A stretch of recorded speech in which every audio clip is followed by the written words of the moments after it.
Good evening to all students. Today we are going to discuss about black soil or rigor soil. So students, this is the area related to black soil or to rigor soil. You can clearly see this gray area, and students, 21.3% in Madhya Pradesh. Which soil? Black soil or rigor soil, and 27% in Maharashtra. After that, 11.5% in Gujarat. You can clearly see here 9.2 in Karnataka and 5.6% in Chhattisgarh. जो mainly area है वो ये है हमारा, जो grey colour में यहाँ पर आपको दिखाई दे रहा है. स्टूडेंट्स, बहुत सारे फीचर्स हैं इस सॉइल के, और ये जो सॉइल है फेमस है कॉटन क्रॉप के लिए. Students, these soils are black in colour and are also known as regur soils. Black soil is ideal for growing cotton and is also known as black cotton soil. In India, region spread over northwest Deccan Plateau and is made up of lava flows. तो ये तो area की हमने बात की, और ये किस तरह से ये सॉइल बनी है इसके बारे में हमने डिस्कस कर लिया. Students, the black soils are made up of extremely fine clay material.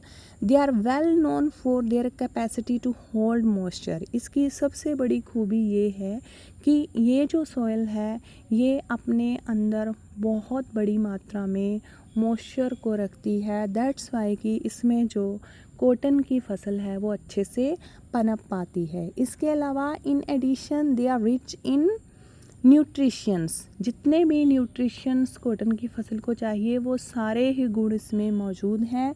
For example calcium, अगर हम बात करें इसमें भारी मात्रा में कैल्शियम पाया जाता है.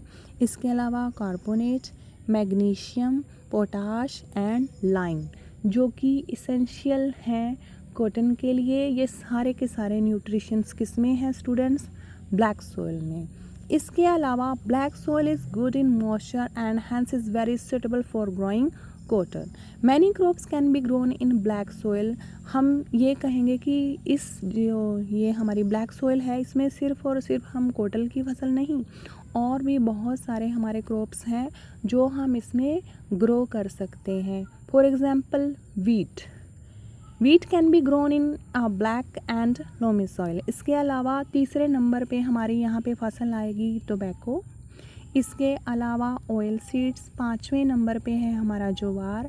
6 number is for ragi. 7 number is मेज़. 7 is millets and 9 is linseed. And इसके अलावा जो कास्टर और सनफ्लावर है वो भी हम ब्लैक सॉइल में अच्छे से ग्रो कर सकते हैं, और अच्छी पैदावार जो किसान हैं वो इससे लेते हैं. इसके अलावा स्टूडेंट्स, हम कह सकते हैं कि जो ब्लैक सॉइल है, black soil is sensitive to soil degradation such as erosion, crusting and nutrition mining. To maintain its productivity, black soil needs to be managed carefully. यानी कि ये जो सॉइल है इससे हम काफ़ी फसलें ले रहे हैं, और हमारे देश का काफ़ी बड़ा एरिया इस सॉइल के अंडर है. तो आज हमने डिस्कस किया कि ये किस किस स्टेट में है और कितनी परसेंटेज में है, कौन कौन सी फसलें हम इसमें उगा सकते हैं, कौन कौन से न्यूट्रिशंस हैं जिनसे मिलके ये सॉइल हमारी बनकर तैयार हुई है. वी ऑल नो स्टूडेंट्स कि जो कॉटन क्रॉप है वो आज से नहीं, एंशियंट टाइम से ही हमारी फेमस रही है.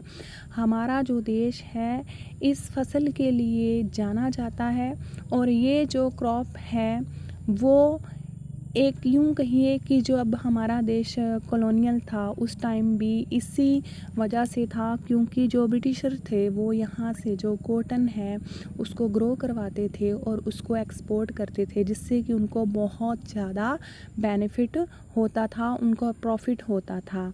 आज भी जो हमारी कपास की फसल है उम्दा किस्म की होती है, जिसका कि व्यापार किया जाता है, जो कि हमारी जो नेशनल जीडीपी है, यूँ कहिए कि जो हमारी इकोनमी है उसके लिए एक बहुत बड़ा बूस्टर है। Thanks to watch this video students.